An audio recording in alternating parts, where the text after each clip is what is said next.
First of all हम इसको post training operation करना चाह रहे हैं। ये हमारा एक बेड ग्लू बना हुआ है।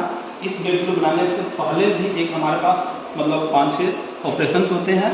पहला ऑपरेशन हमारे पास होते हैं वो क्यूरिंग होता है, फिर हमारे पास शूटिंग होता है, फिर हमारे पास लाइनिंग होता है, फिर हमारे पास प्रेसिंग होता है, डिलाइनिंग होता है, बेटिंग होता है, पिकल होता है, फिर लास्ट में हमारा क्रूम डनिंग होता है। तो ये हमारा होता क्या है pre Dunning operation. Pre Dunning में डिफरेंट टाइप का हमारा ऑपरेशन होता है। उस टोटली ऑपरेशन करने के बाद हमको एक बेड ग्लू कंप्लीट होता है, जो कि हमारा एक बेड ग्लू हम लोग बना चुके हैं। इससे पहले हमारा जूनियर लोग इस चीज़ को कंप्लीट कर चुका है। अब यहाँ से हमको मतलब पोस्ट ट्रेनिंग ऑपरेशन में जाना। पोस्ट ट्रेनिंग ऑपरेशन में जाने के लिए हम पहले हम इस लेजर को क्या करते हैं कि सोकिंग ये सैनिंग कर लेते हैं। सैनिंग करके इसके बाद हमारे पास हम इसको सेविंग करते हैं।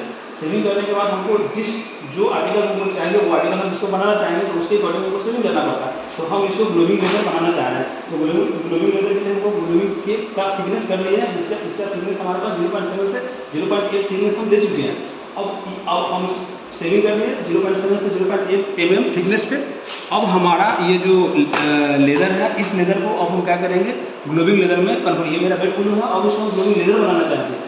तो अब इसको क्या किया हम इसको वेट कर लिए। ये हमारा 300 ग्राम का हुआ। एक हमारा गोल्ड स्टील है जो हमारा 300 ग्राम का है। अब इसके वेट के अकॉर्डिंग हम इसमें ड्रम में ले जाएंगे। जो हमारे सामने में ड्रम है, ड्रम का देखा दीजिएगा, ये मेरा ड्रम है। इसी ड्रम में हम कोई भी लेदर को हम बनाते हैं। ये हमारा मतलब प्री ट्रेनिंग और पोस्ट ट्रेनिंग दोनों ऑपरेशन इसमें होता है। अभी हम प्री ट्रेनिंग ऑपरेशन कर चुके हैं। अब हमारा जो ये इसमें हम पोस्ट ट्रेनिंग ऑपरेशन करेंगे। तो पोस्ट ट्रेनिंग ऑपरेशन करने के लिए हम क्या करेंगे, ये जो हमारा लेदर है इस लेदर को लेके हम इसको इसमें डालेंगे। तो चलिए इसमें डालेंगे, इसको तो वेट कर चुके हैं, इसमें डालेंगे अकॉर्डिंग। ये जो हमारा पहला ऑपरेशन होगा वो मेरा सोपैक होगा। सोपैक में हम क्या क्या डालेंगे, हमारे पास 2 केमिकल जाएगा सोपैक में। पहला हमारा जो केमिकल है वो हमारा जाएगा ऑर्गेनिक एसिड, दूसरा हमारा जाएगा टी, जो हमको टॉर्गेलिक एसिड उसको बोला जाता है, वो भी एक प्रकार का सॉल्ट भी है। दोनों का काम होता है कि ये हमारे इसके ऊपर अगर कुछ भी रस्ट वस्ट लगा होगा या हो सकता है आयरन का दाग हो या डिफरेंट टाइप का कुछ भी दाग हो सकता है, या कभी कभी होता है कि हम जहाँ पर किसी वैसे स्थान पर रख दिए जहाँ पे नीचे में कोई चीज़ पड़ा हुआ हो उसका भी दाग लगा, तो वो एक्चुअली इसको हमको साफ करना था। सोपैक का सीधा मतलब है कि हमको एक उस फॉर्म में दिया ना जहाँ पे हमको मतलब सोपैक अगर हम नहीं करेंगे तो हम इसको कोई भी केमिकल ऑपरेशन को नहीं कर सकेंगे। इसलिए हमको सोपैक जरूरी होता है। सोपैक में होता है कि एजेंट हमारा वो उस फॉर्म में आ जाए जिस फॉर्म में हमको उस चीज़ को चाहिए। तो हम पहला जो ऑपरेशन करें वो मेरा सोपैक होगा। सोपैक में हम जितना हमारा ये लेदर का वेट था इसके 4 गुना ज़्यादा हमको पानी मिला रहेगा। इसके अकॉर्डिंग हम 1 से 2 घंटे चलाएंगे। 1 आवर या 2 आवर हम चला के देख लेंगे कि मेरा सोपैक कंप्लीट हुआ कि नहीं। सोपैक जैसे मेरा कंप्लीट हो जाएगा उसके बाद हम क्या करेंगे कि इस जो हमारा ड्रम है उस ड्रम को वॉश कर लेते हैं। वॉश करने के बाद हम नेक्स्ट ऑपरेशन स्टार्ट करते हैं। नेक्स्ट ऑपरेशन में हमारा होता है रिक्रूमिंग। रिक्रूमिंग में हमारे पास डिफरेंट टाइप के केमिकल्स होते हैं, जो कि हमारा उधर केमिकल रखा हुआ है, जिसमें हमारा सोडियम फॉर्मेट है, इसके बाद SC है, 400 है जिसको हम फिश ऑयल बोलते हैं, फिर हमारे पास हाइपो है, इसके बाद और बहुत सारे केमिकल्स हैं जो हमारा रिक्रूटिंग प्रोसेस में ये होता है। वो हमारा हमको प्रोसेस देखने के अकॉर्डिंग हम देखकर हमारे पास वो प्रोसेस आता है, उसके अकॉर्डिंग हम यहाँ पर उसे यूज़ करते हैं। पूरे प्रोसेस केमिकल बताना तो इतना आसान नहीं रहता कि प्रोसेस के अकॉर्डिंग होता है, लेकिन फिर भी हम शॉर्ट में बता रहे हैं कि मतलब 2-4 केमिकल हम बता रहे हैं, जैसे SC हुआ, सोडियम फॉर्मेट हुआ, फिश ऑयल हुआ, N हुआ, हाइपो हुआ। ये सबसे हम क्या करते हैं रिक्रूमिंग करते हैं। रिक्रूमिंग करने में हमको लगभग 4 से 4.5 घंटा यानी एक मतलब अकॉर्डिंग 5 घंटा तक हमको समय लग जाता है। 5 घंटा में मेरा रिक्रूमिंग कंप्लीट हो जाता है। रिक्रूमिंग कंप्लीट होने के बाद हम उसको क्या करते हैं कि वॉश कर लेते हैं। वॉश करने के बाद हम उसको और आगे का ऑपरेशन लेते हैं। नेक्स्ट ऑपरेशन हमारा होता है बेटिंग। बेटिंग में हमारा क्या होता है एल्कली बेड से हम मतलब उसको क्या करेंगे रिक्रूमिंग करेंगे। रिक्रूमिंग के बाद उसको वॉश कर देंगे। वॉश करने के बाद हम बेटिंग करेंगे। बेटिंग में हमारा क्या होगा कि फिर हम 100% वाटर लेंगे। फिर एल्कली बेड हमारे पास था, एल्कली बेड इधर रखा हुआ है। हम एल्कली बेड से मतलब यहाँ पे दिखा लीजिए सर, इधर एल्कली बेड है, तो एल्कली बेड वहाँ पे रखा हुआ है। उस बेड के अकॉर्डिंग यहाँ भी हमारे पास कुछ केमिकल है हमारा रखा हुआ है एल्कली बेड। यहाँ पे ये मेरा एल्कली बेड है, यहाँ पे लिखा हुआ देख लीजिए सर, एल्कली बेड है मेरा।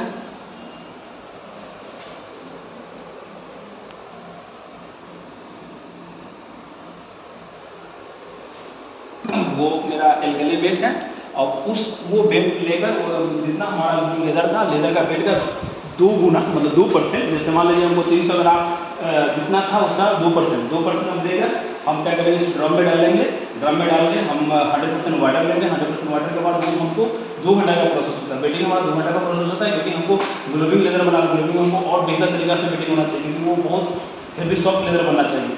तो अब क्या करेंगे, बेटिंग कर लेंगे, बेटिंग में 2 घंटा हो जाएगा। बेटिंग के बाद हम देखो ओवरनाइट रात में उसको छोड़ देंगे, उसका आगे का प्रोसेस रात भर मतलब नहीं करना है, फिर हमको नेक्स्ट डे करना है। तो बेटिंग करके हम वॉश करके लीव ओवरनाइट छोड़ देंगे, या हम ऐसा भी होता है कि बेटिंग करके हम डायरेक्ट छोड़ देते हैं उसको लीव ओवरनाइट, फिर नेक्स्ट डे जब हम कल आएंगे, आगे का प्रोसेस हमारा कल हुआ, तो कल हम क्या करेंगे कि आएंगे 10 से 15 मिनट हम ड्रम को चलाते हैं, ड्रम को चलाने के बाद फिर हम उसको वॉश करते हैं, मेरा बेटिंग कंप्लीट हो जाता है। इसके बाद हम नेक्स्ट जो मेरा ऑपरेशन होता है वो मेरा न्यूट्रलाइजेशन होता है। अब हम न्यूट्रलाइजेशन में हम न्यूट्रलाइजेशन का कुछ हमारे केमिकल है वो हम डालते हैं। न्यूट्रलाइजेशन एजेंट हमारे पास जैसे वो BNG हुआ, सोडियम फॉर्मेट हुआ, सोडा हुआ, अमोनियम बाइकार्बोनेट हुआ, ये सब हमारा ये क्या बोलते हैं कि न्यूट्रलाइजेशन का केमिकल है, वो केमिकल का यूज करके हम उसको न्यूट्रलाइजेशन कर लेते हैं। न्यूट्रलाइजेशन में हमारा ग्लोबिन लेते हैं, इसका आपको थोड़ा पीस ज़्यादा होना होता है, अकॉर्डिंग 5.6 के अकॉर्डिंग हम पीस रखते हैं। 5.5 से 5.6 से 5.8 तक हम ले जा सकते हैं, लेकिन हम एक्चुअल हमारा 5.6 रखना होता है। 5.6 हम इसका पीस रखेंगे।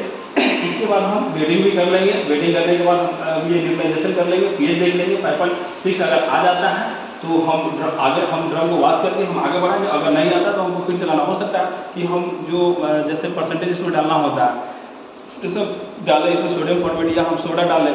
सोडा का भी एक परसेंटेज अगर कम होगा तो हमको आने में थोड़ा प्रॉब्लम करता है, लेकिन अगर सेम प्रोसेस हम डालते हैं जैसे 1 पॉइंट तक अगर 1% हम डालते हैं तो हमारा वो कंप्लीट कर लेता है, वो हमारा पीएच हो जाता है। पीएच देखने के लिए भी हमारे पास एक इंडिकेटर होता है, जिसको भी हमारे पास इंडिकेटर भी है सर, वो भी आप दिखा सकते हैं। हमारा जो पीएच इंडिकेटर है वो यहाँ पे है सर, वो इसकी यूनिवर्सल पीएच इंडिकेटर है, उसको भी आप दिखा सकते हैं सर। यहीं पे ये मेरा पीएच इंडिकेटर है, जिसके अकॉर्डिंग हम पीएच देखते हैं। ये हर स्टेज मतलब ये पोस्ट ट्रेनिंग ऑपरेशन के लिए मतलब सबसे बेस्ट है।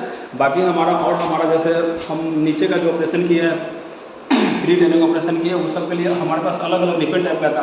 किसी में हम जैसे सोगिंग लाइमिंग डिलामिंग ये सब चीज़ें उसमें फेनोफेथलीन का यूज हम किया है, फिनोल्फेथलीन का यूज किया है। जबकि हमारे पास पिकल और हम क्रूम देने करेंगे उसके लिए भी अलग अलग है। एक के लिए अगर हम पिकल करेंगे तो हमारा ब्रोमोक्रिस्टॉल ग्रीन का यूज करना होता है, जबकि हम नहीं ब्रोमोक्रिस्टॉल ब्लू का यूज करना पड़ता है पिकल के लिए। और हम जब क्रूम टैनिंग करते हैं कोई भी टैनिंग तो उससे ब्रोमोक्रिस्टॉल ग्रीन आता है। ये हमारा मतलब उधर हमारा प्री ट्रेनिंग ऑपरेशन में 3 हमारा इंडिकेटर का यूज होता है, यहाँ पे सिर्फ और सिर्फ एक ही हमारा इंडिकेटर का यूज होता है, जो कि हमारा यूनिवर्सल है, ये हम किसी भी स्टेज में कर सकते हैं। तो अभी हम तो जो पोस्ट ट्रेनिंग ऑपरेशन कर रहे हैं उसमें हमारे पास क्या है, हमारा यूनिवर्सल इंडिकेटर का यूज किया है। और इससे हम पीएच देखें, हमारा न्यूट्रलाइजेशन भी कंप्लीट हो चुका है अभी तक। और इसके बाद जैसे मेरा न्यूट्रलाइजेशन कंप्लीट हो जाएगा, फिर हम आगे मेरा जो नेक्स्ट ऑपरेशन है वो हमारा होता है रिट्रेनिंग ऑपरेशन होता है। रिट्रेनिंग और सिम ट्रेनिंग दोनों को हम एक साथ ही कर लेते हैं। अगर हम रिट्रेनिंग करें बाद में फिर सिम ट्रेनिंग करें तो फिर हमारे पास प्रॉब्लम होगा। लेकिन यहाँ हम ग्लोबिंग बना रहे थे, यहाँ पे हमको सिंटर का बहुत कम यूज पड़ता है, 1% हम सिंटर डालेंगे थोड़ा सा स्ट्रेंथ लाने के लिए। तो हम यहाँ पे क्या करेंगे, स्टार्ट। तो इस तरह से मेरा न्यूट्रलाइजेशन कंप्लीट हो चुका था। हम लोग आ जा रहे हैं रिट्रेनिंग और सिंटरिंग दोनों, रिट्रेनिंग और सिंटरिंग दोनों, जिसको सिंटरिंग प्रोसेस करते हैं दोनों हम एक साथ ही कर लेते हैं। और एक साथ हम इसलिए करना चाहते हैं कि अगर हम अलग अलग करेंगे तो प्रॉब्लम क्या होगा, तो हमको टाइमिंग लगेगा और सेम टाइम में भी मेरा हो सकता है। तो यहाँ पे ऐसे ही हमको सिंटर ये क्या बोलते हैं कि डाई का यूज होगा नहीं, क्योंकि हम बना रहे हैं ग्लोबिन को फीमेल यूज होगा। तो हम सिंटर इसमें बहुत कम डालते हैं, क्योंकि हम ग्लोबिन बना रहे हैं तो इसमें 2% हम सिंटर डालेंगे, 1 से 2% हम सिंटर डालेंगे। तो हम इसमें 2% वैसा सिंटर लेंगे जो हमारा काफ़ी बहुत सॉफ्टनेस टाइप का हो, जो हमको एक्चुअली क्या होता है कि वैसा स्ट्रेंथ देना होता है जो स्ट्रेंथ हो लेकिन वो सॉफ्ट हो। तो हम वैसा सिंटर का यूज कर रहे हैं जो फीलिंग सिंटर आता है, वो 2% हम सिंटर लेंगे। उसके बाद हम 1% हम 2% सिंटर लेके हम क्या करेंगे कि रिटर्निंग कर देंगे। रिटर्निंग करने के बाद हमारा डायरेक्ट आ जाता है ऑपरेशन फैट लीवर का। फैट लीवर इसमें मैक्सिमम हमको ज़्यादा से ज़्यादा मैक्सिमम 18% तक फैट हमको यूज करना रहता है, 18 से 20% यूज कर सकते हैं। तो एक्चुअली हमारे पास हम इसमें 18% सिंटर का यूज कर रहे हैं। 18% सिंटर में हमारे पास SF है, SPM है, BPG है, LF है, जो हमारे पास डिफरेंट टाइप का हमारे पास यहाँ पे फैट लेयर भी रखा हुआ है। और आप देख सकते हैं कि हमारे पास यहाँ पे जैसे BPG फैट है, यहाँ पे SF फैट है, SPM है और बहुत सारा फैट है। इधर हमारे पास एक MBL है, मतलब डिफरेंट टाइप का हमारे पास फैट है। ये सब फैट का यूज करके हम क्या करते हैं कि इधर हम अपना फैट लेयर का प्रोसेस जो है उसको कंप्लीट कर लेते हैं।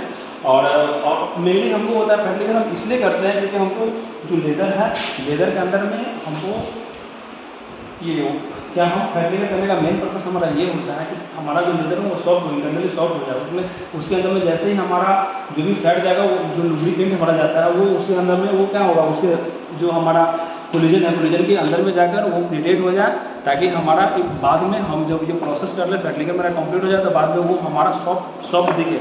एक्चुअली इसलिए हम इसे यूज़ कर रहे हैं। इससे पहले जो हम यूज़ किए हैं रिटेनिंग में क्या था, वो हमको थोड़ा सा स्ट्रेंथ के लिए हम किया है। रिटेनिंग मेरा अलग होता है। अगर इसी में हमको कोई अगर हेवी लेदर बनाना हो, जैसे हम बेल्ट के लिए बनाए या डिफरेंट टाइप का कोई भी अगर हम लेदर बनाए, तो उसमें हमको ज़्यादा से अधिक हमको सिंडर का यूज करना पड़ता है। लेकिन ये हम तो सॉफ्ट लेदर बना रहे हैं, इसमें तो सिंडर हम बहुत कम दिए, एक्चुअली 2% डाले हैं। लेकिन हम फैट इसमें ज़्यादा इसलिए यूज किए क्योंकि ये हमको ये लेदर चाहिए वैसा जो हमको ग्लोविंग टाइप का चाहिए, मतलब इससे हम ग्लोव्स बनाएंगे तो ये हमको बहुत सॉफ्ट फील हमको आना चाहिए, मतलब सॉफ्ट रहना चाहिए। छुए तो हमको लगे कि हाँ एक इस तरह का लेदर है, मतलब बहुत हेवी, मतलब इलास्टिकल होना चाहिए, बहुत सॉफ्टनेस। तो इससे हम ये फैट लेकर कंप्लीट कर लेंगे। मतलब ये मतलब जो हमारा 18% उससे फैट डालेंगे, 4-5 टाइप का हमारा फैट है, सबका नाम हम आपको दिखा दिए हैं। ये सब डाल के हम फैट लेकर हमारा 2 घंटा में कंप्लीट होता है। 2 घंटा में कंप्लीट करने के बाद हमारा लास्ट में ऑपरेशन बचता है, वो हमारा इस लेदर का लास्ट ऑपरेशन होता है, वो फिक्सिंग होता है। फिक्सिंग में हम अकॉर्डिंग 1% हम ये फॉर्मिक एसिड का यूज करके हम इसको फिक्स कर लेते हैं इसी पानी में।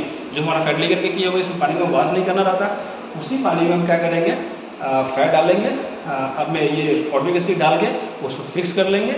और फिक्स करने के बाद हम 1 घंटा चलने देंगे।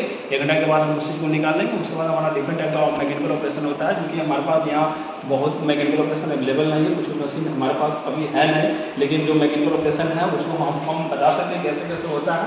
तो वो हमारे पास सैमिंग है, सेटिंग है, वैक्यूम है, फिर हमारे पास वैक्यूम के बाद हमारे पास ये है हैंगिंग करते हैं, हैंगिंग करने के बाद हम नेलिंग करते हैं, फिर मिलिंग है और बहुत सारा ऑपरेशन है, टॉगल है। बस इससे मेरा ये बन जाता है। Thank you.